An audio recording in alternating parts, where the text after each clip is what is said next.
Is the AI hype real? Do you actually need AI in your business today? Well, in today's episode, we're going to find out. Welcome to Content Creators Unite, the show where we discuss all things content creation. So if you want to learn how to grow your business using your blog, newsletters, books, and more, hey, you're in the right place. I'm your host, John Clements, and our guest for today's episode is Chris Hood. Chris is a speaker, strategist, and author with over 35 years of experience in customer success and digital strategy. He's the author of 2 books, Infallible and Customer Transformation, and he was recognized by global gurus in 2024 and 2025 as a top voice in the area of customer experience. And he also teaches at Southern New Hampshire University. So, Chris, welcome to the podcast. Thanks so much. Appreciate it. Yeah, I am excited to have you here and to dig into some questions about AI that I don't think are being discussed enough in the public sphere, but we'll get to that in a second. Before we get there, I would like to know just a little bit about you. Can you just tell me a little bit about your background and how you got it is to do what you do? Yeah, so I've been doing what I do for about 35 years now, and it started actually working at a movie theater.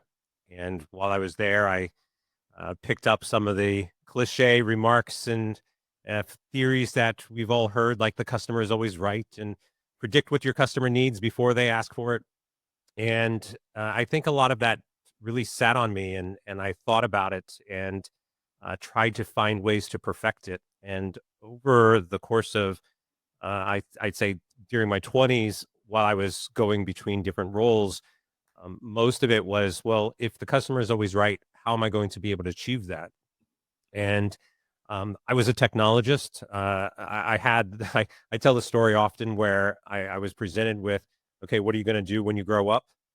Which, by the way, I'm still asking that question. But I was presented at college with really 2 options. I had a passion for movies because I was in the movie theater. I loved technology, but at the time, we looked at technology as really a hobby. And so when it was like, what degree do you want to be in? I had that choice, like go into film or go into technology. And so I did what any normal person would do and where the money was and decided to go into film. And later on, I realized maybe I should have adjusted that course, but it's okay. It ultimately ended up with a bachelor's in technology, a master's in business. I still have a passion for film and entertainment. Most of my career has been in the entertainment industry throughout film and television, music, and video games. And one thing that I noticed was consistent was that in general, consumers wanted to be entertained. And through entertainment, whether that was all of a sudden now everybody wanted a website, you needed to find ways to entertain your consumers on your website, or all of a sudden there's an app for that, which was just another channel of entertainment and storytelling.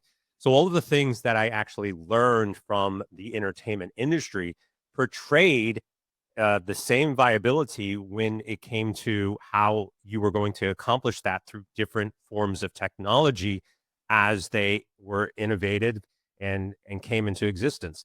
And so even today, my last role was working at Google for about 6 years. And during that time, all I did was walk around, meet with, sit down and design different types of innovative systems that were designed and meant to entertain people, to build new experiences.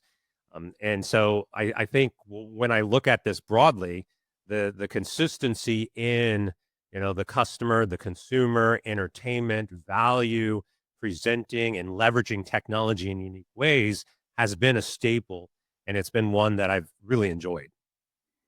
Awesome. Yeah. And to go real quick back to to your start in the movie theater, just a teaser for the listeners.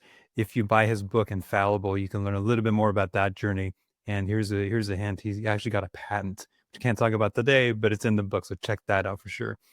Um, and I love that you've got so much experience, decades worth of technology and consumer interaction.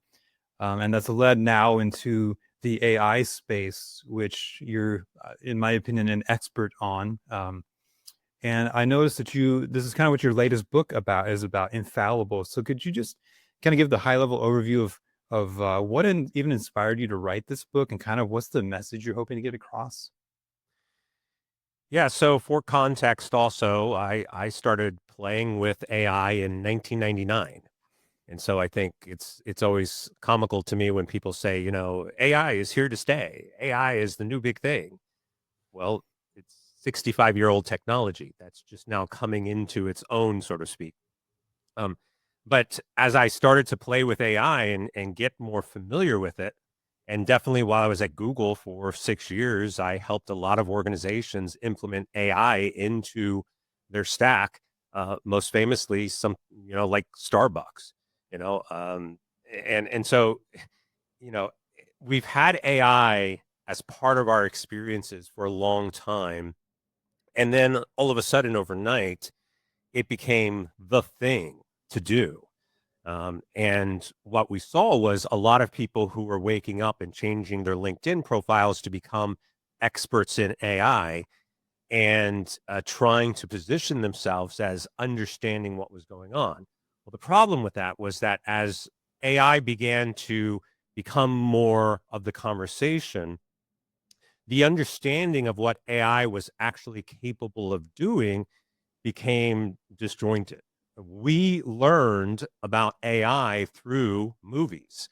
So going back to the movie theater, if you ask most people, what is AI? They're going to refer to movies like The Terminator, the fears of, some robot taking over the world and replacing us.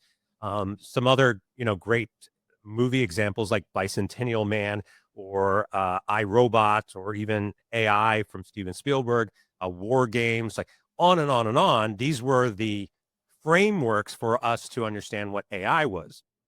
And then you put on top of that all of the excessive marketing from big tech trying to sell AI.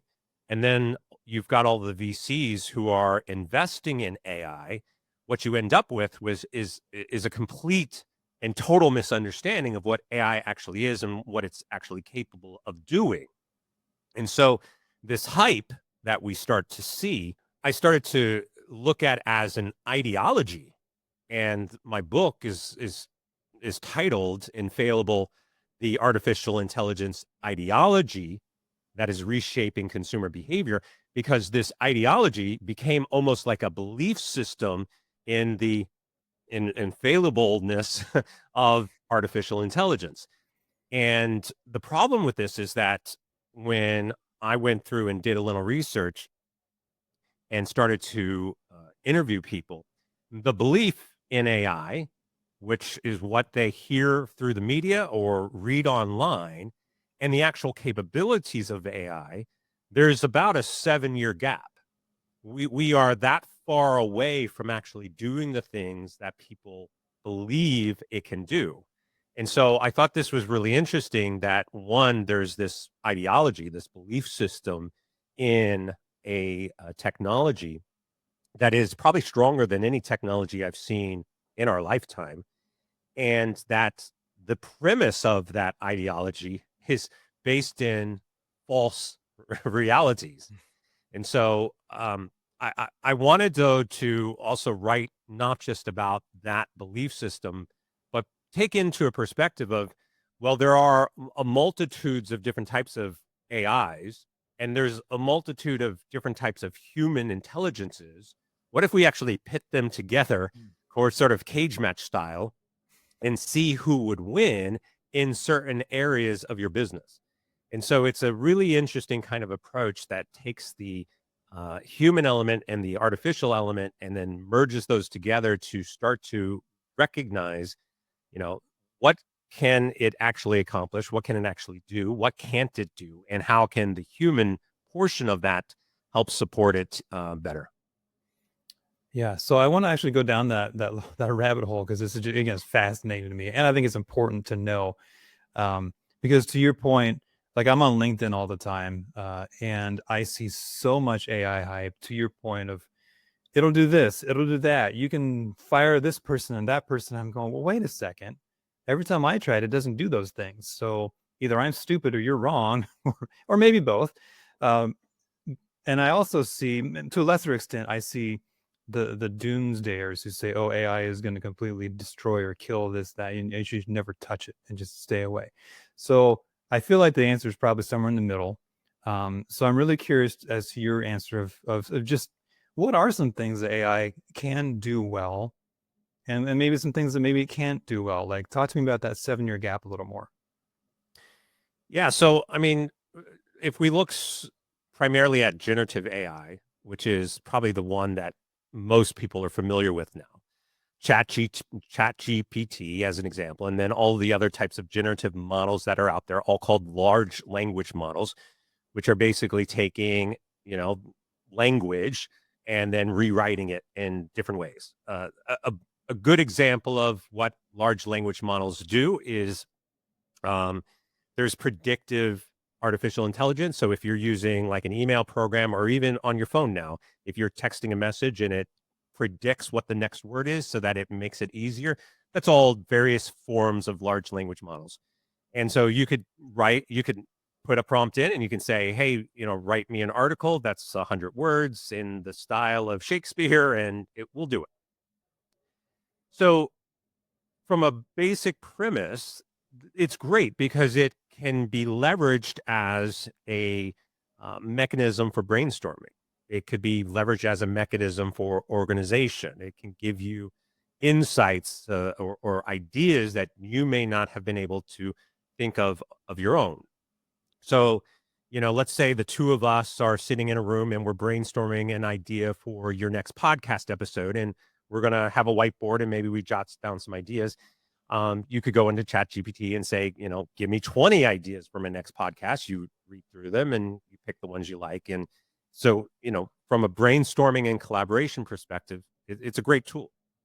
Uh, where I think a lot of people are misguided is that large language models come from existing content. So there's no originality in this. So just because we came up with 10 ideas for potential podcast episodes through ChatGPT, all 10 of those somebody else has already done. Not a single one of those are going to be original because that's not how it works. It can't come up with an original, unique, one of a kind type of response. What you have to do is then do the additional search or research to say, okay, I like these 10 ideas. I like this one, but I'm really looking for something, more original. Can I change this and leverage my own thought process in terms of how to evolve that idea into something more original?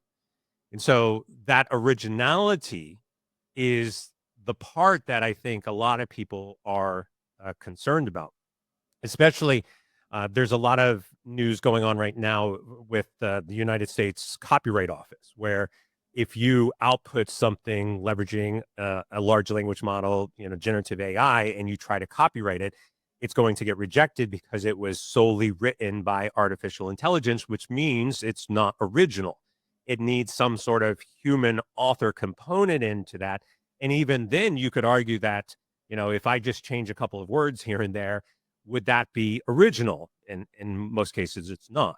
Mm-hmm. I'll give you another quick example of that. I teach a lot of courses at college, and our students have to write a paper, and we have a plagiarism checker called Turn It In. It's a famous plagiarism checker. And what people will do is they'll generate something, they'll change a couple of words, but it still picks up like this full paragraph was plagiarized, but this sentence was not, and so I know which words were changed or not changed. And I think those are the challenges again that we have to consider when we're looking at not just the legal aspects of it or the ethical aspects of it, but right now we're even looking 90% of the content on the internet is expected to be generated by AI this year. In another year, it's probably 100% or 99.9 because there's still going to be some originality out there. But if we're training on the content over and over and over and over, we get to what we call degenerative AI, which then means that we are just, feeding ourselves. It's like the snake eating the tail type of thing. And eventually it just degrades itself to a point where it becomes unrecognizable. And so we have to really be concerned about how we are leveraging that type of tool, and the type of content that it's being trained on. Yeah, no, and those are all great points that I wish more people were talking about. The copyright element is huge. So like on my blog, my personal preference is, like you said, I'll use AI for brainstorming or maybe some organization, but I write every single word because I would like to copyright my own work. Like that's important to me.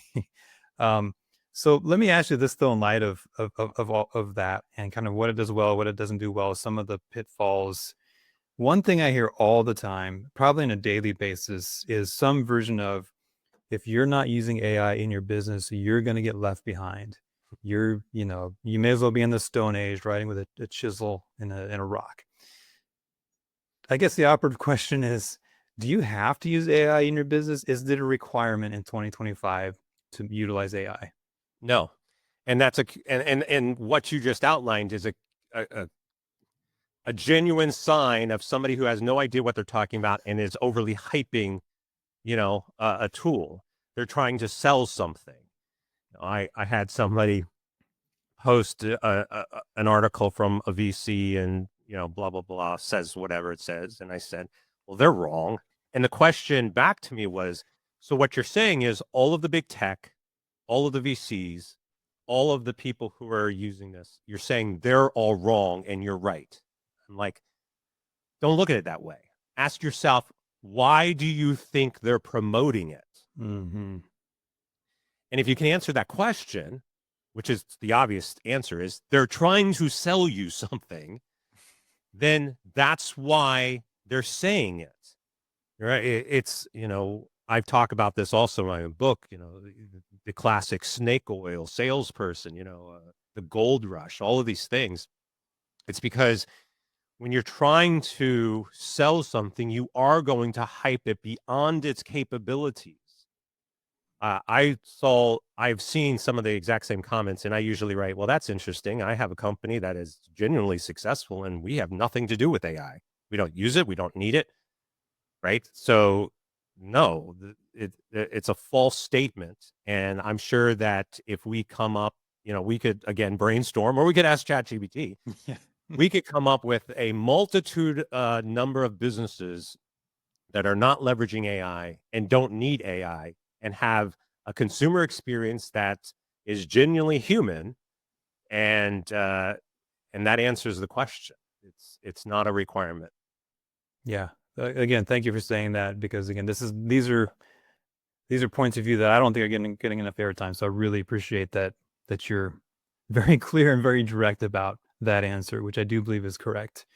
But let's say I do have a business, and let's say I've done, some studies, and I figured out what AI can do for me and what it can't do for me.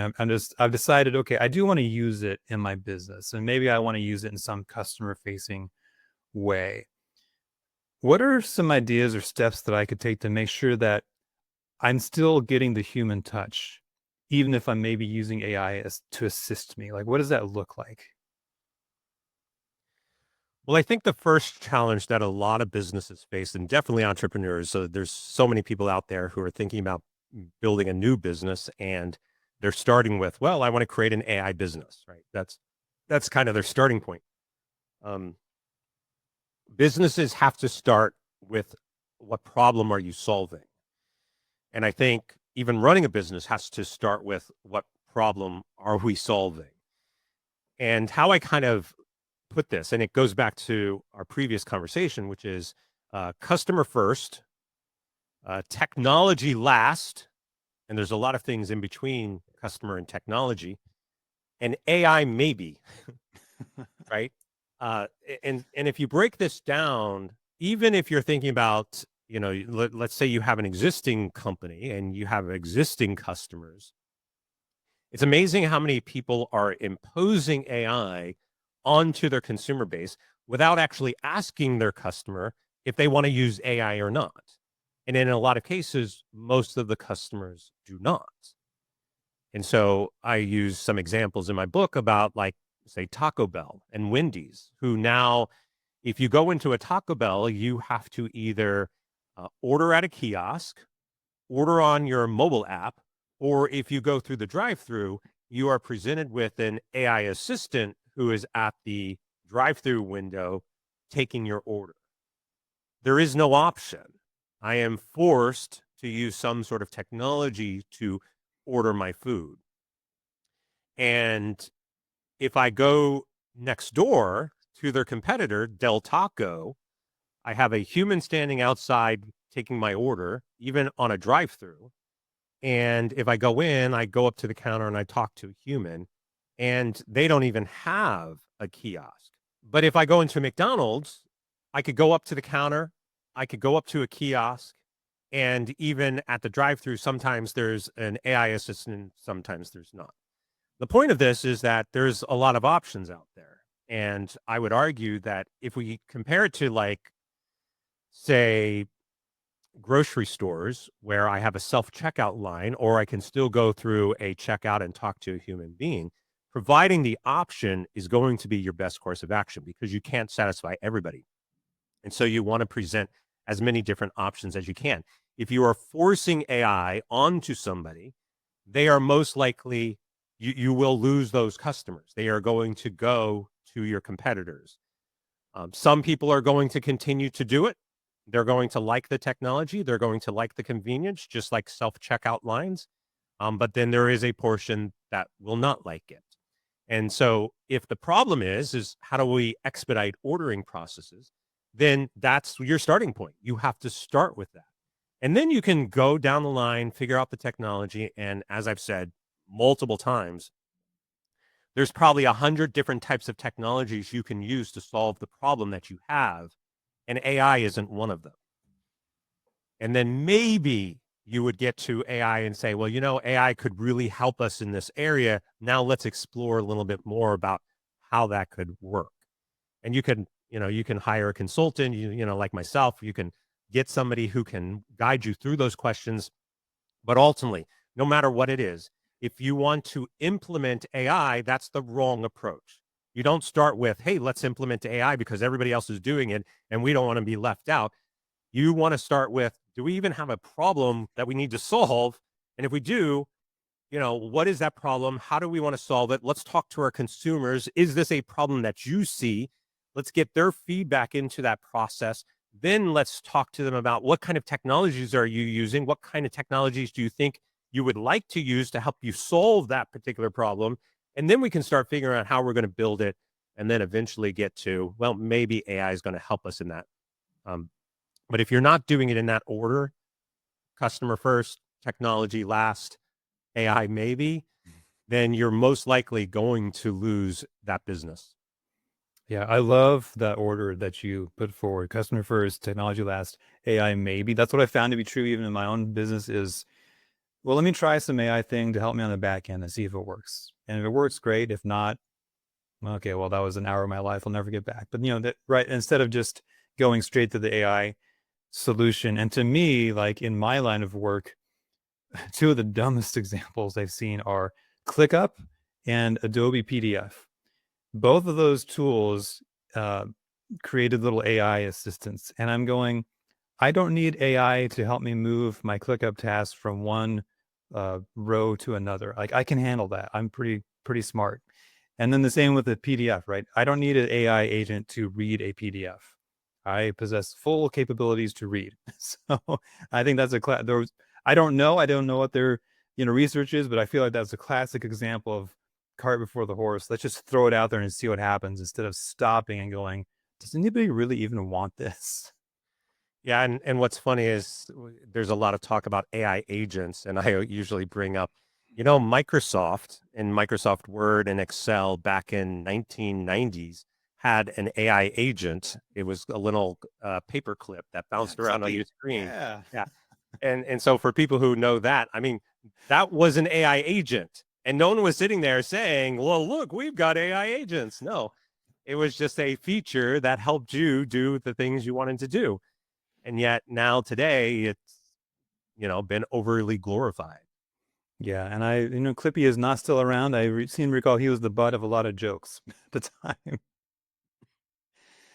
So Chris, I could talk with you about this all day long, but our listeners might get a little bored of that, even though I wouldn't. I would like to spend a couple of minutes though, just getting to know you a little bit better because you're more than just an AI expert. You're a person who has interesting things about your life. So could you just tell me, when you're not working, what do you like to do? I still like going to the movies. I still play a lot of video games. Um, yeah, lots of movies. I don't go to the movie theater as much as I used to. Obviously, there's a whole conversation around that, but I do still, very much enjoy watching movies. I also do writing. So as you mentioned, I finished my third book technically. I'm working on a fourth book right now, exploring more of the fiction world, which has always been a passion of mine. So I'm currently writing a fiction book about artificial intelligence, which should be fun. Um, I like to cook. I love to bake. So anything sweet, it's on the menu. I'll get out there and bake some cookies or something. And so yeah, movies, games, baking, writing. That's what Nice, I do in my free nice. time. I love it. Yeah, I'm a cook and a reader as well. And actually, I noticed in your book, Infallible, in the forward, you mentioned you actually have an Isaac Asimov quote in there, which he's one of my favorite authors. So I'm wondering, does he inform your writing as well? It's interesting. Um, I wrote a manuscript for a fantasy fiction about 10 years ago, and I haven't published it yet. I'm still kind of playing with it and tweaking it. And then my first book, which is titled Customer Transformation, I wrote pretty quick, like 5 months and published. And I had a lot of people asking me, like, who influences your writing and your style and what you have to say. And I told them most of my influence comes actually from some of the classics, like Bram Stoker and Mary Shelley, and a lot of the old classic monster in sci-fi, H.G. Wells, and so I rarely actually have been influenced by other non-fiction writing, because I think nonfiction writing gives me an insight as to your ideas and your opinions, and that might help me stimulate, my thoughts and ideas and opinions, especially detailed thought leadership. But the style of writing, uh, one of my favorites, I have, a whole bunch of them over here is like I have a ton of Michael Crichton, like Hmm. all of Michael Crichton, which really has an interesting way of blending, fact and fiction together. I think that level and type of storytelling, I think, comes out well.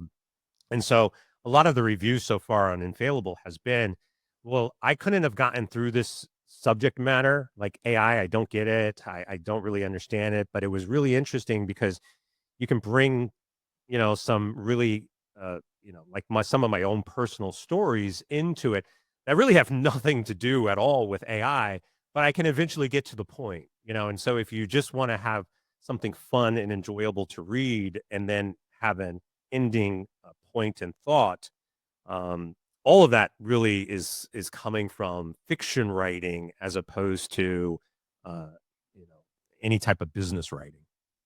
Yeah, and I can vouch. I picked up a copy of your book, and I've started to read through it. I'm not very far, but it has been very good so far. So it's a ringing endorsement from me. So, Appreciate that. Chris, yeah, you bet. Chris, it's just been a pleasure having you on today. If I know there are going to be people out there who are going to say, I love his approach. I love what he has to say. I want to get to know more. Where can people go to learn more about you? Yeah, the easiest way is to find me on my website. So you can reach out at chrishood.com, CHRISHOOD.com. And there you can find all of my social media links, and you can connect with me on LinkedIn or anywhere else.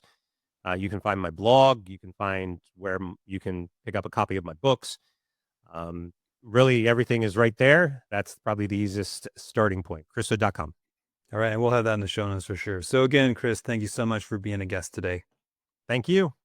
You bet. And to our listeners, if you enjoyed our discussion as much as I did, which I hope you did, be sure to subscribe so you don't miss out on any future episodes. I bring the best experts I can find in the content creation space, in the AI space, or whatever space is important to us. I get them to share their secrets, and I give them to you so you can grow your business. So with that, have a great day, and we'll see you next time on the Content Creators Unite podcast.